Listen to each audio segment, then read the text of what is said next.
कार्तिक मास महत्तम अध्याय 28। धर्मदत्त ने पूछा, हे देवगण, जय और विजय ने अपने पूर्व जन्म में ऐसा कौन सा पुण्य किया था जिससे भगवान विष्णु का रूप धारण करके वह उनके द्वारपाल हुए। गणों ने कहा, प्राचीन काल में तृणाबिंदु की पुत्री देवहूति से कर्दम ऋषि द्वारा केवल देखने मात्र से ही दो सुंदर बालक उत्पन्न हुए। उनमें से बड़े का नाम जय और छोटे का नाम अजय हुआ। बाद में देवहूति के गर्भ से कपिल देव जी भी हुए। जय और अजय दोनों ही भगवान विष्णु के बड़े भक्त और धर्मात्मा थे। दोनों ही नित्य प्रति अष्टाक्षर मंत्र का जाप करते थे और भगवान विष्णु का व्रत करते थे। भगवान भी उन दोनों भाइयों पर अत्यंत प्रसन्न थे और नित्य पूजा के समय इनको दर्शन दिया करते थे। एक समय राजा के निमंत्रण पर देवर्षि नारद गणों सहित राजा के यज्ञ में पधारे। उस यज्ञ में जय ने ब्रह्मा और अजय ने पुरोहित बनकर यज्ञ को संपूर्ण करवाया। यज्ञ की विधि पूर्वक समाप्ति हुई। मरुत राजा ने जय और अजय को बहुत सा धन दिया। वह दक्षिणा लेकर दोनों भाई अपने आश्रम में वापिस आए। धन का बंटवारा करते समय दोनों भाइयों का आपस में झगड़ा हो गया। जय ने अजय से कहा कि धन के दो बराबर बराबर भाग होने चाहिए। अजय ने कहा, नहीं, जितना धन जिसको मिला है उतना धन उसका ही है। तब जय ने क्रोध में भरकर अजय को श्राप दिया, तुम धन लेकर नहीं देना चाहते हो, इसलिए तुम ग्रहा हो जाओ। अजय ने जय का दिया हुआ श्राप स्वीकार कर लिया और जय को श्राप दिया, तू अभिमानी है, इसलिए तू हाथी हो जा।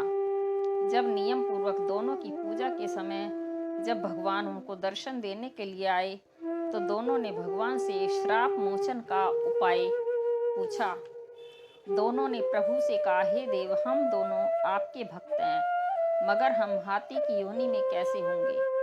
हे कृपा सागर, श्राप से हमारा उद्धार कीजिए। भगवान विष्णु ने कहा, मेरे भक्तों की वाणी भी कभी असत्य न होगी। यमराज भी इसको अन्यथा नहीं कर सकते।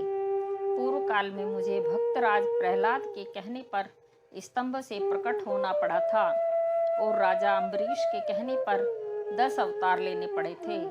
अतः तुम दोनों अपने श्रापों को भोगकर फिर मेरे लोक को प्राप्त होंगे। इतना कहकर भगवान विष्णु अंतर ध्यान हो गए। गणों ने कहा, तब वह दोनों गंडकी नदी के किनारे मगर और हाथी हुए। जाति स्मरण रहने के कारण इस योनि में भी भगवान विष्णु का व्रत नियम पूर्वक किया करते थे। एक दिन कार्तिक की पूर्णमासी को वह हाथी स्नान के लिए गंडकी नदी में गया। तब पिछले जन्म का श्राप स्मरण करके मगर ने हाथी पकड़ लिया।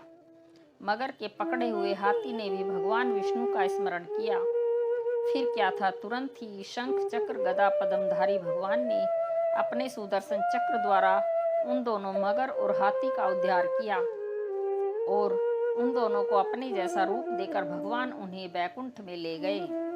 उसी दिन से उस स्थान का नाम हरि क्षेत्र प्रसिद्ध है। चक्र के आघात से वहां के पत्थरों में भी चिन्ह बने हुए हैं। वह दोनों भी जय और अजय के नाम से आज तक संसार में प्रसिद्ध है। हे विप्र, आपने भगवान विष्णु के द्वारपालों के संबंध में जो प्रश्न किया था उसका विस्तृत उत्तर मैंने दे दिया है। इसलिए हे द्विज, तुम भी ईर्ष्या और द्वेष को त्याग कर नित्य भगवान विष्णु का व्रत करो। जगत के प्रत्येक जीव को समदृष्टि से देखो। तुला, मकर और मेष की राशि में मेष की संक्रांति में नित्य प्रातः स्नान किया करो। एकादशी व्रत किया करो। तुलसी वन की रक्षा किया करो। गो, ब्राह्मण, वैष्णवों की सेवा के लिए हर समय तैयार रहा करो। व्रत करने वालों को मसूर, कांची, बैंगन के साग का कदापि प्रयोग नहीं करना चाहिए। हे धर्मदत्त, ऐसा करने पर तुम शरीर त्यागने के पश्चात हम लोगों के समान गति पाओगे। भगवान विष्णु को प्रसन्न करने वाले इस व्रत के समान फल देने वाला तीर्थ, दान और यज्ञ दूसरा और कोई नहीं है। हे विप्र, तुम धन्य हो, क्योंकि तुमने विष्णु भगवान को प्रसन्न करने वाला व्रत किया है और जिसका आधा फल तुमने इस कलह को दिया है, उसके फल स्वरूप हम कलह को बैकुंठ में लिए जा रहे हैं। नारद जी से राजा पृथु ने कहा, हे राजन, इस प्रकार धर्मदत्त को विष्णु भक्ति का उपदेश देकर कलह को साथ लेकर विष्णु के पार्षद वैकुंठ को चले गए।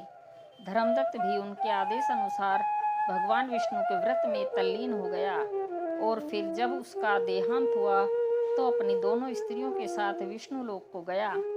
हे राजन, जो कोई भी प्राचीन काल के इस इतिहास को सुनता है और सुनाता है वह अंत में विष्णु लोक को प्राप्त होता है। बोलो विष्णु भगवान की जय।